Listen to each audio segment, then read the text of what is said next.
Join પીને હરખા વ્યવસ્થિત આમ કપની રકાબીમાં જો ધ્યાન પાછી તોય રાખવાનું. એટલું બધું ઉતાવળું કામ કરે ધીમે ધીમે પીવાનો એમ ચા પીતા શીખ હવે હા નાની નથી ચા પીતા શીખ હાલો કોકને એમ લાગે ને કાંઈ અટાણે 12 વાગ્યા સાથે ઊભી થઈ જા ઓલા ગોળા પાસે આવી જાને પાણી પીશે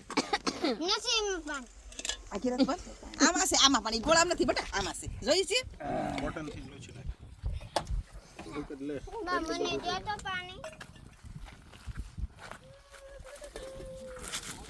તને વિચારવાનું દવાખાનામાં આવી છે જોતા હોય ને વિડિયો ઉતારે ફોટો પાડજે ખાલી વિડિયો નહીં કરતો લે તમારે ચા મામી જોડાઈ જાય પણ એટલું નથી પીવે છે કે આ બધા અંદર તો ફિનિશ કરે બધું ને ફિનિશ થઈ ગયું હાલ હાલ બી આમ જલ્દી લે હાલો અમારો ફોટો ભાઈ આમાં તો ઢોળાય ફોડાય બધું થાય હો હા મામી પાડી લે મામી અમારે ફોર્મ સુપેન લે ફોન હાલે નહીં ફિનિશ કરી કાલ ગંદુ થઈ જાય ખરાબ થઈ જાય હાલો બે પીવો મોઢે લગાડો એટલે પાડ લો અત્યારે પી લે